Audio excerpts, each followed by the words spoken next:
নাই লাগে নতুন পার্টি লাগবে আমাক রামেশ্বর তেলি না লাগে নতুন পার্টি লাগে আমাক রামেশ্বর তেলি না লাগে নতুন পার্টি লাগে আমাক রামেশ্বর তেলি না লাগে নতুন পার্টি লাগে বিচৰা নাই মানে আমাৰ এই যিখিনি বগানৰ সমস্যা হৈ আছে দৰমহা পাতি বোনাছ কি কেনেকুৱা পাইছে মানুহখিনি সেইখিনিও চাবলৈ আহিব লাগে সেইখিনিও পাইছে ন নাই সেইখিনিও চাবলৈ নাই মানুহটোতো এবাৰো অহা নাই মানে যিটো আৰু ইলেকশ্যন টাইমত আহিলে সেইটোৱে আৰু বাকীতো এইফালে নাই নাই নাই নাই মাজত এবাৰ আহিছিলে কি আৰু নাই এইবাৰ এইফালেতো দেখাই নাই এই হাই ছেকেণ্ডেৰী ৰাজুৱাৰত আহিছিলে এই কোটা চাউলৰ ৰেচন কাৰ্ড দিবলৈ সেইটো সময়ত আহিছিলে আৰু এই বগানত যে যাব লাগে চাব লাগে চাহ জনগোষ্ঠীখিনিক এইখিনি আমাৰ আদিবাসী সেইখিনি চাবলৈ নাহে সেইকাৰণে আমি মানে ৰামেশ্বৰ তেলীৰ জগাত বেলেগ এটা পাৰ্টি দল আনিবলৈ বিচাৰিছোঁ বেলেগ আৰু মুঠতে তাক নালাগে বুলি কৈ আছোঁ আৰু দল যিকোনো দললৈ হ'ব পাৰে যিখিনি দল হ'লেও হ'ব পাৰে আৰু আমাৰ চাহ জনগোষ্ঠীৰ ভিতৰতে এজন হ'ব লাগে আৰু কাম কৰিব নোৱাৰিলে নাই নাই এনেকুৱা আছে হেৰি কৰিব লাগে সি নিজে আহিব লাগে চাব লাগে ঘূৰিব লাগে দেখিব লাগে নাই নিজৰটো অকল চাই ল'লে হেৰি কৰিলে বেলেগ এইফালে কি হৈছে কি নাই যাৰ পৰা এতিয়া ভোট চুটো পালে ধৰ হেৰি কৰিলে জিকিলে সেইখিনিও চাবলৈ নাহিলে কৰঙানী চাহ বাগিচা তো আমি যিটো আগন্তুক MP ইলেকশ্যন আহি আছে গতিকে MP ইলেকশ্যনত যোৱা 10টা বছৰত আমাৰ ৰামেশ্বৰ তেলী ডাঙৰীয়াই একো এটা কাম কৰি নিদিলে আমাৰ বাগিচাৰে হওক বা টিংখাং সমষ্টিৰে হওক তো গতিকে আমি এটা নতুন প্ৰাৰ্থী এটা বিচাৰিছোঁ যাতে আমাৰ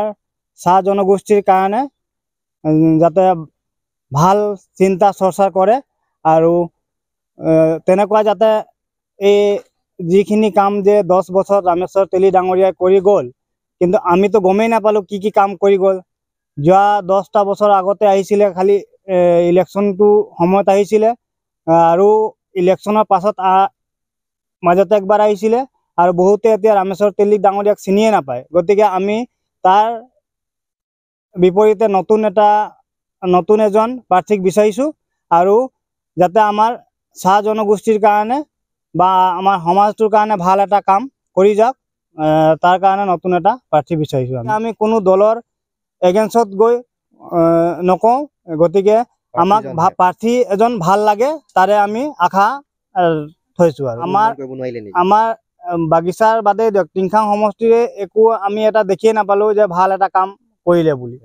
ৰামেশ্বৰ তেলী ডাঙৰীয়াই গতিকে আমি এটা ভাল প্ৰাৰ্থী এজনক বিচাৰিছোঁ আমি সকলোৱে কাম কৰোঁ যিহেতু ৰামেশ্বৰ তেলী ডাঙৰীয়াক আমি প্ৰাৰ্থী মানে যিহেতু বাকী বহুত চাহ জনজাতি মানুহবিলাকে দেখা নাই চিনি নাপায় তো যিহেতু মই দেখিছোঁ যদিও বাকী কি কৰিছে কি নাই আজি 10 বছৰৰ দিন একো কৰা নাই এই বাগানৰ যিহেতু যিবিলাক কৰিবলগীয়া সেইখিনি কৰি দিয়া নাই বুলি মই ভাবোঁ আৰু দেখিছোঁ কৰা নাই আৰু সেইকাৰণে মই বিচাৰোঁ বেলেগ প্ৰাৰ্থী আমাক লাগে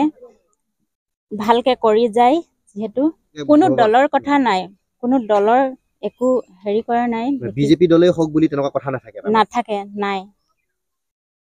প্ৰাৰ্থীজন বদলি হ'ব লাগে ৰামেশ্বৰ তেলী আমাৰ ইয়াত অহা নাই যিহেতু মই দেখা নাই অহা আমাৰ বাগানত অহা উপস্থিত হোৱা মই এদিনো দেখা নাই কেনেকুৱা এজন প্ৰাৰ্থী আপোনালোকে বিচাৰিছে আচলতে হ'লে ভাল কাম কৰিব বুলি ভাবে কেনেকুৱা আমাৰ যিটো চাহ জনজাতিৰে বিচাৰোঁ হ'লে ভাল কৰিব বুলি মই ভাবোঁ কাম কৰা মানুহ আৰু কেইমাহমানৰ পাছতে আমাৰ লোকসভাৰ নিৰ্বাচন আছে গতিকে আমি এষাৰ কথা স্পষ্টভাৱে ক'ব বিচাৰিছোঁ যে যোৱা 10টা বছৰেই ডিব্ৰুগড় লোকসভাৰ পৰা নিৰ্বাচিত হয় ৰামেশ্বৰ তেলী ডাঙৰীয়াই ভাৰত চৰকাৰৰ মন্ত্ৰীত্বও পাইছে কিন্তু আমি যোৱা 10টা বছৰৰ পৰা আজি তাৰিখলৈকে তেওঁৰ যিখিনি আমাৰ চাহ শ্ৰমিক ৰাইজৰ তথা টিংখাং সমষ্টিৰ পৰা গোটেই আমাৰ ডিব্ৰুগড় লোকসভা সভাৰ যিমানখিনি সমষ্টি আছে আমি তেওঁৰ দ্বাৰা যিখিনি কাম আমি আশা কৰিছিলোঁ তেনেধৰণে তেওঁ আমাক মানে